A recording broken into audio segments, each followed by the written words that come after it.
राधे राधे। कैसे हैं आप लोग? ईश्वर कृपा से आप सब अच्छे होंगे। ईश्वर सब पे कृपा बनाए रखे, सबका कल्याण करें। आज हम बताने जा रहे हैं पुरुषोत्तम मास अधिक मास महात्मा का 17वां अध्याय। वह इस प्रकार है।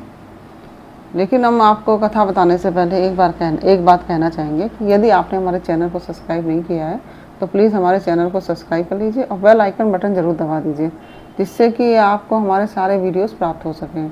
नहीं तो आपकी कथा बीच में छूट जाएगी। अगर नहीं प्राप्त होगा बीच में तो आपको नोटिफिकेशन तुरंत पहुंच जाएगा। जैसे हम वीडियो डालेंगे वैसे आपको नोटिफिकेशन पहुंच जाएगा, अगर आप बेल आइकन बटन दबा देंगे तो। और यदि आपको हमारी कथा पसंद आती है तो वीडियो को शेयर और लाइक ज़रूर करिए और कमेंट बॉक्स में कमेंट ज़रूर करिए कि आपको हमारा वीडियो कैसा लगा। चलिए अब चलते हैं कथा की तरफ। नारद जी बोले, हे कृपा के सिंधु, उसके बाद जागृत अवस्था को प्राप्त उस राजा दृढ़धर्मा का क्या हुआ जो सो मुझसे कहिए। जिसके सुनने से पापों का नाश हो गया है। नारायण जी बोले, अपने पूर्व जन्म के चरित्र को सुनने से आश्चर्ययुक्त तथा और सुनने की इच्छा रखने वाले राजा दृढ़धर्मा से वाल्मीकि ऋषि फिर बोले। वाल्मीकि मुनि बोले, इस तरह स्त्री के मुख से शीतल वाणी को सुनकर सुदेव शर्मा धैर्य धारण कर हरि भगवान में चित्त को लगाता हुआ दीर्घ श्वास लेकर दीन मुख सुदेव शर्मा जो होने वाला है वह होगा, यह मन में निश्चय कर पुष्प समिधा आदि के लिए वन को गया। इस प्रकार करते उस सुदेव शर्मा को कितना ही समय बीत गया।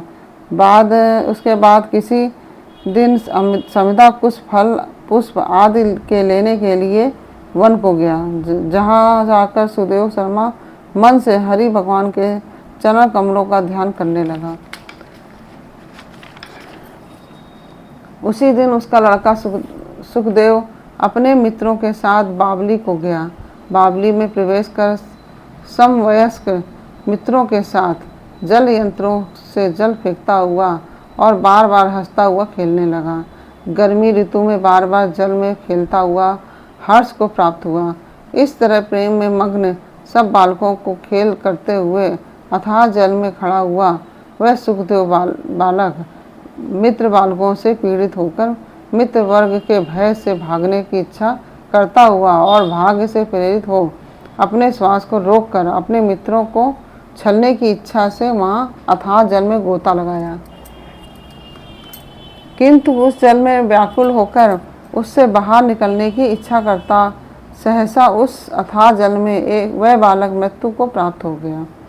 जल से निकलते हुए उस बालक को न देखकर वे सब समवयस्क मित्र बालक चकित होकर हाहाकार करते हुए बहुत जोर से दौड़े और अत्यंत शोक से त्रस्त हुए बालक उसकी माता गौतमी से जाकर बोले। उन बालकों के अत्यंत अप्रिय वज्रपात के समान वचन को सुनकर पुत्र में प्रेम करने वाली वह गौतमी तुरंत पृथ्वी पर गिर गई।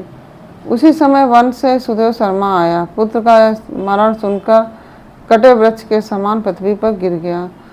बाद में दोनों ब्राह्मण स्त्री पुरुष उठकर बावली को गए।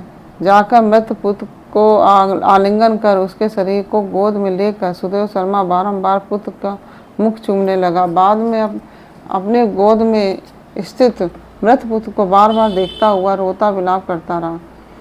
गदगद अक्षर से बोला। सुदेव शर्मा बोला, हे पुत्र, मेरे शोक को नाश करने वाले शीतल सुंदर और शुभ वचन को बोलो। हे वत्स, मेरे मन को प्रसन्न करो। वृद्ध माता पिता को छोड़कर तुम जाने के योग्य नहीं हो। हे वत्स, वेदा अध्ययन के लिए तुम्हारा श्रेष्ठ मित्र बुला रहा है और बड़े हर्ष से पढ़ाने के लिए उपाध्याय आपको बुला रहे हैं। हे पुत्र, शीघ्र उठो। इस समय क्यों सो रहे हो? तुमको छोड़कर घर नहीं जाऊंगा। घर में मेरा क्या काम है? तुम्हारे बिना इस समय मेरा घर शून्य जंगल के समान हो गया है।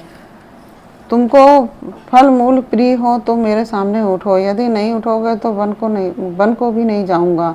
वन में क्या काम है? मैंने निंदित कोई काम नहीं किया है और ब्रह्म हत्या भी नहीं की है। फिर किस कर्म के फल से मेरा पुत्र मर गया? ओहो वर्मा, तुमने ऐसा कौन सा बड़ा कर्म फल किया है जो हे निर्दय वृद्ध दीन, मेरे नेत्र को लेकर निर्धन का धन और दोनों स्त्री पुरुषों का सहारा इस पुत्र का हरण करके तुमको लज्जा क्यों नहीं होती? सर्वत तुम दयालु हो, परंतु मेरे विषय में निर्दयी हो गए हो, सो क्यों? अहो आश्चर्य है, मेरे भाग से यह उल्टा कैसे हुआ है? स्वभाव से सुंदर पुत्र की खोज इस समय मैं कहाँ करूँ? हे पुत्र, तुम्हारे मुख और सुंदर नेत्र को कहाँ देखूँगा? मेघ जल को बरसाता है, पृथ्वी धान को पैदा करती है, धान्य मतलब अन्न को पैदा करती है, पर्वत रत्नों को और समुद्र मुक्तासार मणि को देते हैं, परंतु उस देश को नहीं देखता जहाँ मरा हुआ पुत्र मिलता हो, जिसके शरीर पर का आलिंगन कर हृदय के ताप को छोड़ता है। वत्स, हे वत्स, तुम एक बार शीघ्र वचन सुनाओ और दया करो। तुम्हारी माता लज्जा छोड़कर चील के समान अत्यंत विलाप कर रही है, चिल्ला के अत्यंत विलाप कर रही है। हे पुत्र, उसको देखकर तुमको दया क्यों नहीं पैदा होती? उसको देखकर तुम्हें दया क्यों नहीं पैदा होती है? माता पिता के आज्ञा के बिना तुम कभी नहीं गए। हे पुत्र, हम दोनों के बिना पूछे ही दूर के मार्ग को गए हो क्या? इस समय किसके वेदाध्ययन की उत्तम वाणी को सुनूंगा? हे वत्स, आज तुम्हारे और तुम्हारे मनोहर मधुर वचन के स्मरण से मेरा हृदय 100 टुकड़ा नहीं हो रहा है, क्योंकि मेरा हृदय लोहे के समान है। हे कौशलेंद्र, राजा दशरथ, तुमको हम धन्य मानते हैं, क्योंकि रामचंद्र के वन जाने पर पुत्र के ताप से दग्ध हुए प्राणों को नहीं रख सके, परंतु पुत्र के मर जाने पर भी जीवित रहने वाले मुझको धिक्कार है। हे गोविंद, हे विष्णु, हे रघुनाथ, हे नाथ, हे रुक्मणी के प्राणपति, हे मुरारे, हे दीन पर दया करने वाले, हे दयालु, पुत्र रूप अग्नि के ताप से संतप्त मेरी रक्षा करो। हे देवादिदेव, हे समस्त लोक के नाथ, हे गोपाल, हे गोपीश, हे चक्र को हाथ में धारण करने वाले, हे यमुना के विष दोष को हरने वाले, पुत्र रूप अग्नि के ताप से संतप्त मेरी रक्षा करो।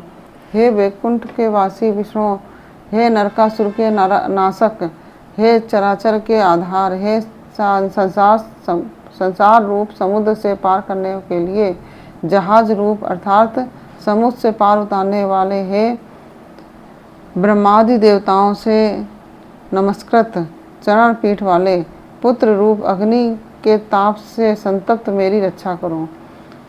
हमारे समान सठ दूसरा कोई नहीं है। जो मैंने